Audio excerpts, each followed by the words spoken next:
Di video ini kita akan belajar tentang keyword planner di tahun 2025. Jadi kalau kita buka keyword planner terbaru ini ada perubahan pada keyword planner. Yang pertama tampilan perkiraan baru ya. Ini kita bisa mendapatkan perkiraan prediksi terkait kemungkinan performa pada kata kunci di grup iklan atau di berbagai lokasi. Kemudian ada ide yang dikelompokkan, kini ada di ide kata kunci. Dan nanti kita bisa lihat detailnya seperti apa. Dan untuk teman-teman yang belum tahu keyword planner ini bukanya dari mana, ya setelah kita masuk ke akun Google Ads ya di halaman dashboard seperti ini, kita bisa menuju ke menu tools ya atau alat, kemudian ada perencanaan di sini ya, alat, perencanaan, kemudian keyword planner. Nah, di keyword planner yang pertama kita bisa menemukan kata kunci baru. Ya, jadi di sini kita bisa memasukkan sekitar 5 kata kunci ya. Nanti kemudian akan diberikan ide kata kunci yang lainnya yang berkaitan dengan 5 kata kunci yang sudah kita masukkan. Kemudian nanti di sampingnya kita bisa mendapatkan volume penelusuran dan juga perkiraan. Nah, di sini nanti kita akan menemukan angka-angka yang menjadi patokan kita untuk memilih atau melihat kata kunci tersebut berpotensi atau enggak. Dan selanjutnya bisa kita gunakan di dalam iklan kita. Oke, yang pertama kita akan menggunakan tools yang pertama, yaitu untuk menemukan kata kunci baru. Klik saja di sini, temukan kata kunci baru, kemudian masukkan beberapa kata kunci yang akan kita target nantinya ya. Nah, contohnya di sini saya akan masukkan misalnya jasa pembuatan website. Kemudian enter, lalu tambahkan lagi jasa pembuatan web misalnya, kemudian jasa web design. Ya, contohnya saya pancing dengan beberapa kata kunci ini, ada 5 kata kunci ya. Kemudian nanti di bawahnya di sini ada bahasa, kita menggunakan bahasa apa yang akan kita target ya. Ini tentunya bahasa Indonesia, kemudian lokasinya kita pilih juga lokasinya mau di mana ya. Kalau ini saya masukkan lokasinya Indonesia saja. Dan kemudian kalau Anda punya websitenya, Anda bisa masukkan juga di sini alamat website atau URL yang Anda sudah punya. Fungsi dari memasukkan alamat situs ini adalah untuk memfilter kata kunci yang tidak terkait. Tapi kan kita nggak tahu kata kunci di dalam website kita itu sudah oke atau belum gitu, sudah memang sesuai dengan yang kita inginkan agar nanti memfilternya sesuai atau enggak. Jadi lebih amannya ini ditinggalkan saja, nggak usah dimasukkan URL-nya. Kemudian setelah itu kita klik dapatkan hasil. Oke, setelah kita mendapatkan hasil seperti ini, masuk di halaman seperti ini, kita nanti bisa melihat perkiraan penelusuran per bulan rata-rata, kemudian di sana nanti ada persaingan ya, dan juga ada informasi untuk bid di halaman paling atasnya rentang berapa. Dan agar lebih mudah untuk menganalisisnya, agar kita bisa melihat berapa volumenya yang lebih rinci, kita download saja datanya dulu. Kita klik di sini ada menu download ya. Ada icon download, kemudian klik download sebagai CSV. Kita tunggu sebentar, nanti setelah di-download kita bisa lihat datanya di Excel ya, di file Excel kita. Nah, kita buka saja sebagai Excel dan di sini nanti akan kelihatan ya. Jadi ini keywordnya kita lebarkan, kemudian ini currency-nya atau uang Indonesia. Ini pencarian per bulan rata-rata, kemudian ada perubahannya, perubahan 3 bulan, perubahan dalam 1 tahun ke tahun, kemudian kompetisi atau persaingan, lalu ada ini untuk target di atasnya ya. Kita lihat saja datanya seperti ini. Nah, untuk memilih kata kunci mana yang kita gunakan, kita bisa melihat yang volume penelusurannya besar, tapi yang kompetisinya atau persaingannya kecil. Ini kalau bisa ya, kalau ada. Kalau nggak ada ya yang menengah ya. Tapi biasanya kalau yang ininya besar, persaingannya tinggi. Nah, kalau kita bisa menemukan kata kunci yang volume penelusurannya besar, kemudian kompetisinya kecil atau menengah, ini bisa kita gunakan. Jadi nanti persaingan kita nggak terlalu berat dan tentu saja pencarinya akan banyak. Nah, dari data yang masuk ini ada banyak ya, ada 282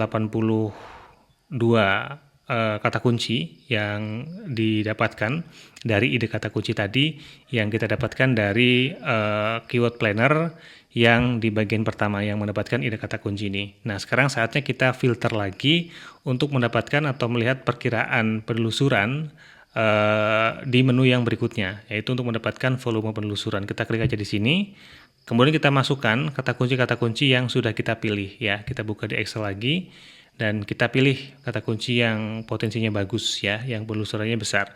Kalau patokan saya biasanya di sini di atas 1000 ya, 1000 penelusuran per bulan, ini bisa kita masukkan. Ini kita copy saja, kita masukkan ke sini, ya. Kemudian di bawahnya lagi kita copy lagi, bagian yang ini ya, ini misalnya jasa bikin web, ini penelusuran 5000, tapi persaingannya tinggi ya, tapi oke lah, kita masukkan aja contohnya, dan saya masukkan lagi ke dalam keyword planner-nya.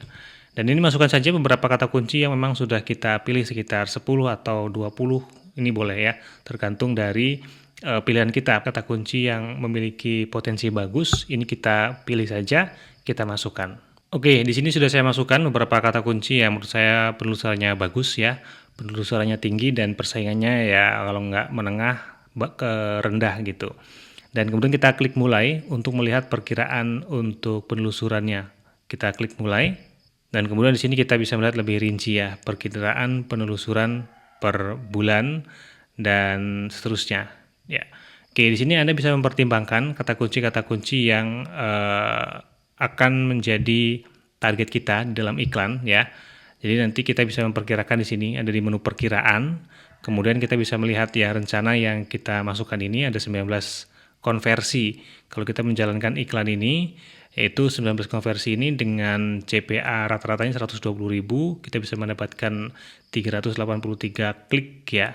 Dan ini menjadi pertimbangan kita. Kalau kita bisa mengeluarkan biaya 2,3 juta, ini hasilnya kira-kira seperti ini. Ya, tapi sekali lagi ini adalah hanya perkiraan ya atau estimasi berdasarkan dari para pengiklan sebelumnya. Jadi bukan data pasti. Nah, kata kunci seperti apa sih yang berpotensi? Jadi kita sebenarnya untuk beriklan di Google Ads itu harus mempertimbangkan kata kunci yang punya potensi untuk pembelian. Jangan memasukkan kata kunci misalnya harga pembuatan website misalnya seperti itu, atau misalnya cara membuat website, atau ide membuat website, kemudian informasi-informasi yang dicari tentang pembuatan website tapi bukan orang yang akan membuat website. Dan saya biasanya juga memfilter kata kunci yang ada kata murahnya, misalnya pembuatan website murah gitu. Karena biasanya cenderung dia akan nego habis-habisan untuk bikin websitenya dan seringnya nggak jadi. Ya, jadi saya buat kata kuncinya yang nggak ada kata murahnya. Oke, kemudian di sini kita juga bisa memfilter perkiraan untuk selama tahun berikutnya. Ini konversinya seperti ini, trennya bisa naik turun ya, tapi masih bagus. Dan kita juga bisa memperkirakan lokasi provinsi mana yang teratas yang mencari dengan kata kunci tersebut. Ya, ini provinsi teratas misalnya di Jawa Barat, Jawa Timur ya, atau kita juga bisa melihat berdasarkan kota madya atau kabupaten. Ya, di sini bisa kita lihat lagi di Kabupaten Tangerang, Kabupaten Sleman dan seterusnya. Jadi kalau kita nanti lebih spesifik iklannya, kita bisa menarget di kota atau di provinsi yang memang memiliki volume pencarian yang besar. Kemudian selain itu kita juga bisa melihat di sini untuk perangkat yang digunakan yang memiliki potensi untuk konversi di kata kunci tersebut ya. Kalau kita lihat di sini antara telepon seluler dan komputer ini seimbang ya, seimbang seperti ini ada 51%, 45%. Di sini untuk biayanya 48%, kemudian di komputer 50% ya. Jadi masih seimbang. Jadi sebaiknya kalau nanti teman-teman memasang iklan bisa ditarget yang di telepon seluler dan di komputer. Jadi ini potensinya bagus. Tapi kalau misalnya kata kunci yang Anda masukkan ternyata di telepon selulernya lebih banyak hasil untuk konversinya, maka bisa targetkan atau fokuskan saja yang di telepon seluler. Nggak usah ditarget yang di komputer gitu. Nah, dari data ini tentu saja kita bisa mengambil kesimpulan untuk mempertimbangkan atau menyeting kata kunci dan setting iklan yang tepat di Google Ads agar iklan Anda nggak boncos. Nah, jadi begitu strategi cara mendapatkan kata kunci yang potensial menggunakan Google Keyword Planner, tools gratis dari Google yang bisa kita manfaatkan untuk menemukan kata kunci yang berpotensi dan memaksimalkan kinerja iklan kita.